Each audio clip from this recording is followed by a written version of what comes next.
अस्सलाम वालेकुम, welcome back with the new reaction video. So कैसे हैं आप सब लोग? उम्मीद करता हूँ खैरियत से होंगे। सो गाइज़, मैं आज आप लोगों के लिए लाया हूँ एक मज़ेदार सा इंटरेस्टिंग टॉपिक, जिसमें हम जान सकेंगे कि 5 ऐसे आइडियाज़ जो आपके स्टार्टअप को, अपने बिजनेस को रन करने के लिए बहुत ज़बरदस्त होंगे। तो जानते हैं कौन कौन से हैं।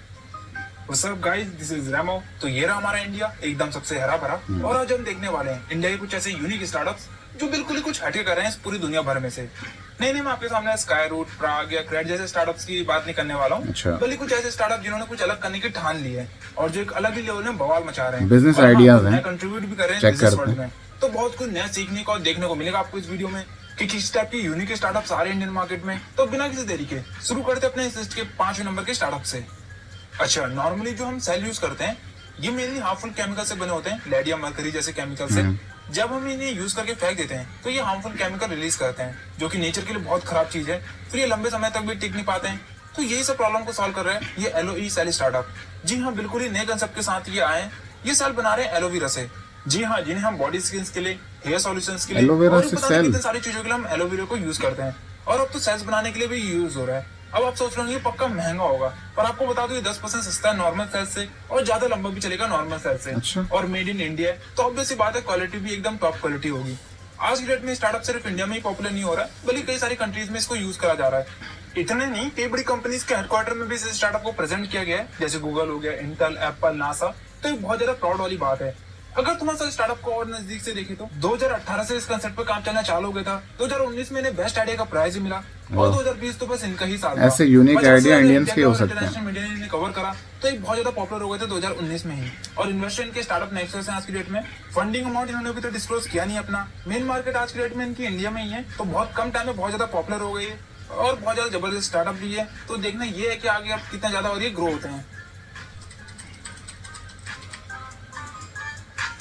तो फटाफट बढ़ते अपने 4th नंबर के स्टार्टअप की तरफ। अब अगर इंडिया के स्टार्टअप की बात हो और एग्रीकल्चर स्टार्टअप इस लिस्ट में ना हो तो ये कैसे हो सकता है? तो 4th नंबर स्टार्टअप हमारे एग्रीकल्चर टेक स्टार्टअप है। इन्होंने पूरी फार्मिंग को एक स्मार्ट फार्मिंग में बदलने की ठान ली है। अच्छा, होता क्या है, एक किसान की फसल कैसे होगी वो डिपेंड करता है उस किसान ने कितनी अपनी फसलों का ध्यान रखा है, कितना उसको सही लेवल पे उसने पानी दिया है, फिर पेस्टिसाइड्स और केमिकल का कितना अच्छा यूज करा है कि फसल खराब ना हो। और अगर एक किसान ये सब चीजें सही भी कर लेता है तो फिर उसे चैलेंजेस फेस करने पड़ते हैं, जैसे कि वेदर प्रॉब्लम्स हो गई, ह्यूमिडिटी हो गई, टेम्परेचर, सॉइल और भी कई सारी चीजें हैं। तो यही सब प्रॉब्लम को सॉल्व कर रहे हैं ये फसल स्टार्टअप। जी हाँ, इस स्टार्टअप का नाम ही फसल है। किसानों को सिंपल से इनकी एक मशीन अपने फार्म्स में लगा देनी है और वो मशीन सब कुछ बता देगी कि आपकी क्रॉप्स को कितनी पानी की जरूरत है, कितने टेम्परेचर परफेक्ट रहेगा आपकी क्रॉप्स के लिए, कितने पेस्टिसाइड्स और केमिकल्स की जरूरत है आपकी क्रॉप्स के लिए। अगर कुछ भी क्रॉप्स में प्रॉब्लम होती है तो इनकी मशीन अलर्ट कर देगी कि सर यहाँ पर आपको प्रॉब्लम हो रही है, आपको उसको सही करने की जरूरत है। फिर अगर ज्यादा बारिश होने वाली है या वेदर खराब होने वाला है तो आपको पहले ही अलर्ट कर देगा। और भी कई सारी चीजें जो भी एक फार्मर को प्रॉब्लम फेस करनी पड़ती हैं। तो बहुत ज्यादा औसम स्टार्टअप है। अच्छा, सबसे बड़ी बात, इन्होंने कहीं से भी अभी तक फंडिंग नहीं उठाई अपने स्टार्टअप के लिए। आई मीन किसी इन्वेस्टर से नहीं, बल्कि इनको ग्रांट में फंडिंग मिली है। अच्छा, क्या होता है ग्रांट फंडिंग? ये उन फंडिंग को कहते हैं जो मिलती है गवर्नमेंट से या किसी नॉन प्रॉफिट ऑर्गेनाइजेशन से। इसमें आपको पैसे वापस करने की जरूरत नहीं पड़ती है, यानी मतलब कोई टेंशन वेंशन नहीं है। और ऑब्वियस सी बात है, इनको थोड़ा सा मुश्किल होता है स्टॉक की फंडिंग मिलना। इन्होंने अभी तक $2 मिलियन के आसपास फंडिंग उठा ली है। थोड़ा सा करीब से और देखिए स्टार्टअप को, तो 2018 में स्टार्टअप फाउंड हुआ है। बेंगलुरु में इनका हेडक्वार्टर है। अगर इनकी मशीन की प्राइस की बात करें तो 30,000 से 50,000 तक इनकी मशीन और इंस्टॉलेशन की प्रोसेस में लग जाता है, जो कि एक बहुत अच्छा रिटर्न ऑन इन्वेस्टमेंट भी देता है आगे जाके। तो बस अब देखना ये है कब ये पूरे इंडियन मार्केट में अच्छी तरीके से फैलते हैं।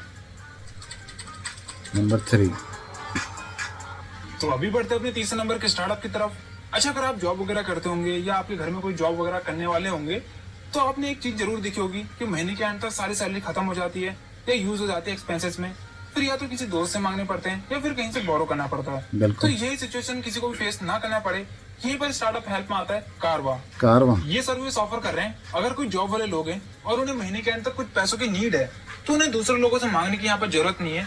वो अपने खुद ही के नेक्स्ट मंथ की सैलरी से कुछ अमाउंट निकाल सकते हैं और फिर बाद में वो अमाउंट उनकी सैलरी से काट लिया जाएगा। तो कंसेप्ट बहुत ज्यादा बढ़िया है कि आप अपने ही पैसे एडवांस में निकाल सकते हो। अच्छा, अमाउंट कितना निकाल सकते हैं कोई भी? तो 30% सैलरी का वो इजिली कोई भी निकाल सकता है, या मैक्स 10,000 रुपए तक। अब आपके माइंड में एक डाउट आ रहा होगा कि ये सर्विस तो क्रेडिट कार्ड वाले भी देते हैं, इस स्टार्टअप की क्या जरूरत है? जी हाँ सर, क्रेडिट कार्ड वाले इंटरेस्ट भी हाई चार्ज करते हैं, पर अगर इस स्टार्टअप को देखे तो ये अभी ना के बराबर इंटरेस्ट चार्ज कर रहे हैं। तो यहाँ पर एक अच्छा खासा एडवांटेज मिल जाता है यूजर को। अगर थोड़ा सा करीब से देखे स्टार्टअप को तो 2018 में स्टार्टअप फाउंड हुआ है। फंडिंग इन्होंने अभी तक नहीं उठाई है ऑडियंस या कहूँ कि इनकी मेन मार्केट अभी सिर्फ इंडिया में ही है, तो बहुत अच्छी ग्रोथ से ये आगे बढ़ रहे हैं और देखते हैं कभी पूरी दुनिया भर में फैलते हैं। नंबर 2। तो अभी बढ़ते हैं फटाफट अपने दूसरे नंबर के स्टार्टअप की तरफ। आज की डेट में इंडिया में स्टार्टअप कल्चर जोरों धोरों से बढ़ रहा है और हर एंटरप्रेन्योर को एक लेवल पे पहुंच के एक प्रॉब्लम जरूर आती है, फंडिंग की। yes. कि भाई फंडिंग चाहिए और ज्यादा कहाँ स्टार्टअप से लेके आए पैसा। अब अगर फंडिंग उठाओ तो स्टार्टअप की स्टेक देने पड़ेंगे और ऑब्वियस सी बात है, जितने स्टेक्स आपके कम होते जाएंगे आपकी स्टार्टअप से डिसीजन लेने की पावर भी कम होती जाएगी। और अगर बैंक वगैरह से या दोस्तों से आप लोन वगैरह उठाते हो तो बहुत ज्यादा प्रेशर में काम करना पड़ेगा कि भाई पैसे वापस भी देने हैं। तो यही सब प्रॉब्लम को सॉल्व करना है ये गेटवेंटेज स्टार्टअप। अच्छा, कैसे कर रहे हैं इस प्रॉब्लम को सॉल्व? ये इन्होंने पहली बार इंडिया में रेवेन्यू बेस्ड फंडिंग प्लेटफॉर्म बनाया। क्या होता है ये रेवेन्यू बेस्ड फंडिंग कंसेप्ट? इसमें आपको अपने स्टार्टअप के शेयर्स देने की जरूरत नहीं पड़ती है। जी हाँ, सारे शेयर्स या कहूँ की ऑनरशिप आपकी होगी।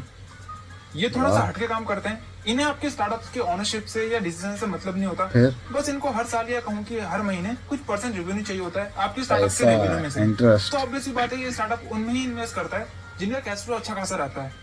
तो यहाँ पर दोनों को फायदा हो जाता है, जिन्हें फंडिंग चाहिए उन्हें फंडिंग मिल जा रही है और सबसे बड़ी बात, बिना अपने स्टेक्स दिए फिर बैंक की तरह एक फिक्स टाइम में आपको पैसे वापस करने की जरूरत नहीं पड़ती है या ऐसी कोई टेंशन भी नहीं है। और हाँ, ये स्टार्टअप को अपना रेवेन्यू मिल जाता है। तो कंसेप्ट बहुत ज्यादा अमेजिंग है। अगर थोड़ा सा नजदीक से देखें स्टार्टअप को तो 2019 में ये स्टार्टअप फाउंड हुआ है। अच्छा, इस स्टार्टअप ने भी शुरुआती टाइम में फंडिंग उठाई अपनी जल्दी से इंडियन मार्केट में ग्रो होने के लिए। फंडिंग अमाउंट कुछ $5 मिलियन के आसपास था। तो बहुत कम टाइम में बहुत ज्यादा पॉपुलर हो गए स्टार्टअप आज की डेट में। तो बहुत ज्यादा काम में भी आने वाले स्टार्टअप बहुत सारे एंटरप्रेन्योर्स के लिए आगे टाइम में। और ऐसे स्टार्टअप हमेशा एवरग्रीन रहते हैं। जितना स्टार्टअप कल्चर बढ़ेगा इंडिया में उतने ही स्टार्टअप की और ज्यादा नीड बढ़ेगी। नंबर 1। तो अभी हम चल के आगे अपने इस लिस्ट के पहले नंबर के स्टार्टअप की तरफ। अच्छा, आज की डेट में एक प्रॉब्लम बहुत ज्यादा कॉमन है जो हर किसी को फेस करनी पड़ती है कि भाई शादी में, पार्टी में या मीटिंग वगैरह में कौन से कपड़े पहने। और अगर कोई बढ़िया से ड्रेसेस मिल भी जाते हैं तो उनका प्राइस टैग भी बहुत ज्यादा बढ़िया होता है। तो यहाँ पर अच्छी खासी प्रॉब्लम है, पर फ्लाई रोब स्टार्टअप ने इसी प्रॉब्लम को एक अपॉर्चुनिटी में बदल दिया है। इन्होंने कंसेप्ट इंट्रोड्यूस करा है रेंट का, कि कोई महंगी से महंगी ड्रेसेस इनकी वेबसाइट में रेंट पे ले सकता है 1 या 2 दिन के लिए, और जब भी आपका काम हो जाता है तो आप उस ड्रेस को वापस कर सकते हैं। वाओ।